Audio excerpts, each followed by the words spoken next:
Alright guys, this is the second video for chapter 16. We'll be talking about convection today. Remember, this chapter is about the methods of heat transfer, and the previous video was about conduction, so this is convection. It's covering pages 308 to 310.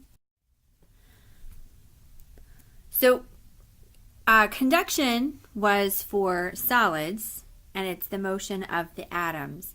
Convection is how heat is transferred to liquids and gases, and this is due to the motion of the fluid rather than the motion of the individual atoms like in a solid would be. So when a fluid gets hot, it's going to rise, usually becomes less dense then, and when it's cold, it becomes more dense and it's going to sink. So it has to do with the density of the fluid. And remember, density determines whether or not something sinks or floats. So hot fluids tend to rise, cold fluids tend to sink. And so it kind of makes a circular pattern where you've got your hot water or your hot air rising and your cooler air or colder water sinking, and then it's just going to kind of make a circular motion. So this is a common setup I've done before, but I don't think we'll have time to do it in class. So if this is a tank of water, just like a fish tank, and you have a heat source down here in one corner, this water right here is getting hot. Then you add food coloring to ice water and you puncture a little hole in your cup that you would put in the opposite corner of your tank. Your water is going to drip down, and because when it hits this water right here, it is going to be more dense, and so it is going to sink down to the bottom. And so you'll get a stream of water coming down to the bottom. And then it's really cool to watch. It actually starts to spread out along the bottom of the tank while the middle is all still normal looking water. And then as it gets over here, the red water will start to get warm, and then it will start to rise. And then it kind of spreads out over the top of the tank.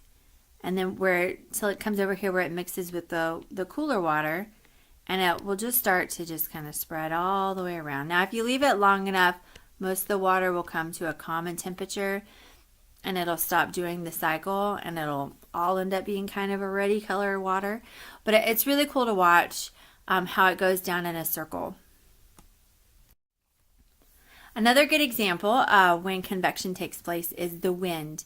Now, the way it works is that the curvature of the earth causes the energy from the sun to come down and warm the earth at different rates. Not all of the earth is pointing at the sun, is not the same distance from the sun. The sun doesn't really warm the air. What the sun is doing is it's warming the ground and letting the ground warm the air. So remember, air is a good insulator. It's not very good at conducting heat, and so it has to warm up not from the rays of the sun but more from the ground itself.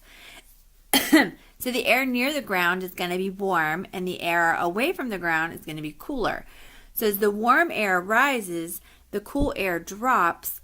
What that does is it creates wind. So as your air down here by the ground gets warm, it's going to rise. The air that is up here in the clouds is going to drop, and it just kind of makes a nice circular pattern, and that's where we would get wind. So another example would be sea breezes and land breezes. Now remember, we talked about how water has a high specific heat. It doesn't change temperature well. Well, land does change temperature. It has a low specific heat. So your air over the land during the daytime is going to warm up. And when it does, it's going to rise. And the air over the water is going to stay cool. So if you have cool air over here and warm air over here, it's going to move in this way because this air is going to leave and go up, and it creates the sea breeze. So sea breeze is only happening during the daytime, because at night, the high specific heat of water, this area is going to end up being warmer than the area over land, because land is going to cool faster because it has a low specific heat. So, and then it's always going to move from the cooler air is going to move to where it's warmer always. So then you would have a land breeze. So a sea breeze is going to be during the daytime, because of the difference in temperature and specific heats of the land versus the water. And land breezes are going to be at night. So if you go out to the beach and you hang out during the day, your wind is going to be coming in from the water. And if you go out at night, it's going to be blowing out toward the water. So a pot of boiling water has a couple of different ways you have heat transfers. The first one's going to be conduction. So the heat from the burner or the fire is transferred to the pot. Pots are usually made of metal. And then that metal heats up.